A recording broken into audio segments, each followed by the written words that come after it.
The human heart, for the average human lifespan, will beat around 2 billion times. That's 2 billion beats, 2 billion contractions of the most important muscle on earth. 2 billion beats at roughly 70 beats per minute for roughly 70 years. Now, some hearts will beat for longer, some for shorter. Some beats will be faster per minute, some lives will be longer, some will be shorter. But the thing that kills us is not the moment that a heart stops beating, but the uncertainty of when. Because what's certain is that at some point for every single human heart, there is a day when that heart will stop beating. That day might be today. That day might be in 50 years. And what really kills us is not when our heart stops, but the uncertainty of when. The fear of uncertainty is what really kills us. The fear of uncertainty is really what gets to us, what gets beneath our skin. The unknown, the unexplored, the unseen are really the monsters that are in our closet, that haunt our dreams and give substance to our nightmares.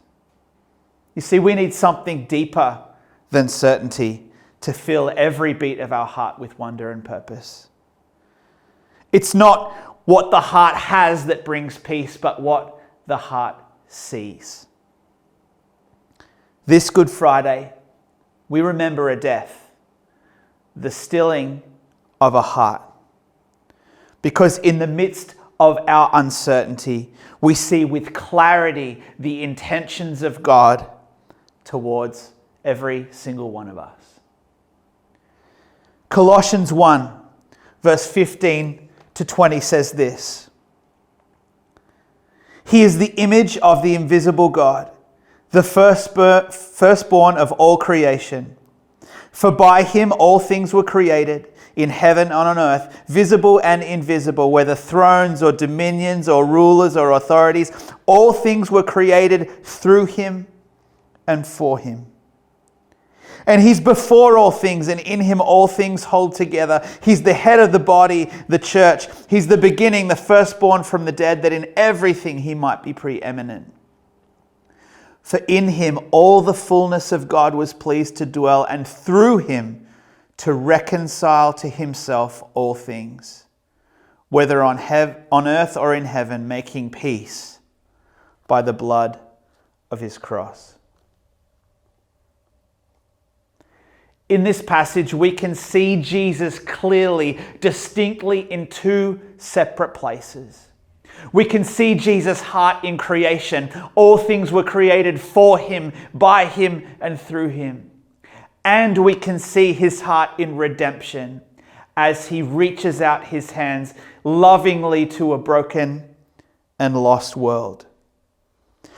He was willing to reconcile himself with us, making peace by his blood through a cruel, public, and Roman cross. But here we have a problem. In order to have creation, you must first have nothing. You must first begin with basic building blocks and nothing to start with. To have reconciliation, you must have first lost something. And for us as humans, this is a problem because we don't like losing, we don't like failure, and we love to hide our dead. Yet for creation and redemption to do its work, we are drawn into places of chaos. We are drawn into places of loss and death. We're drawn to the cross. You see, God does not promise certainty in this life, but he does promise clarity.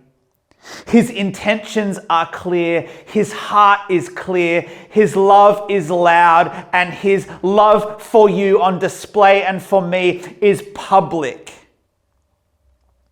It is clearly seen. You see, we are public with the things that we love. We love to tell people about the things that we love. We can see what you love by looking at you.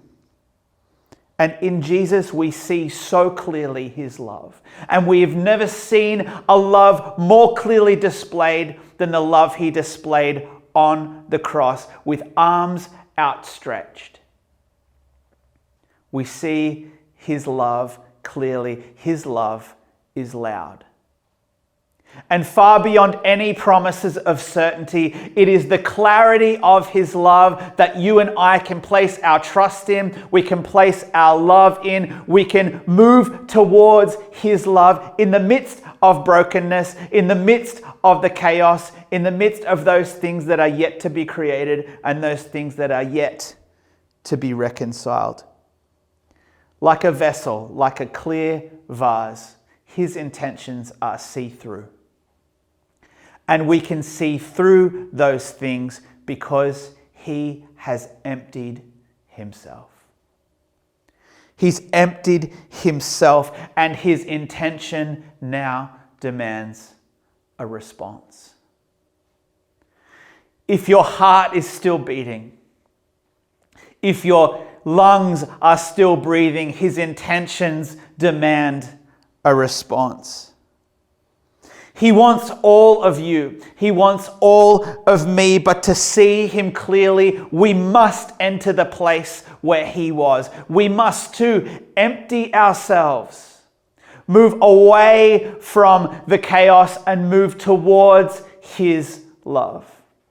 To empty ourselves and stop relying on ourselves and enter into his love, entering into his story. In him is creation, and in him is redemption. In him, he begins with nothingness and makes it into something beautiful. In him, he begins with brokenness and forms it into redemption. He can take your nothingness, he can take your brokenness and recreate you and redeem us all. He's done this in a visible way. He does not hide his love. His love is loud. So on this Good Friday, will you empty yourself? Will you come to him in the midst of everything that's going on? If you have a beating heart today, will you come and empty yourself at the cross? Will you come to him in contrition and despair? Will you come to him and in your admission of lack and allow him to meet you in that place, knowing that he knows it all because he went there first? Will you come to him in uncertainty, in fear, in failure, and allow yourself to see him clearly, to embrace the clarity of his love in the uncertainty of these times, because clarity will trump uncertainty every single time. Our sin is self-evident. We live in the midst of what we have made socially, politically, financially, relationally, communally. And yet we need his redemption. We need his peace, which he makes by his blood on the cross. We can see clearly his love for us this Good Friday. We can see it as he stretched out his arms, making peace in heaven, on earth, and under the earth for everyone who was willing by his blood shed on the cross.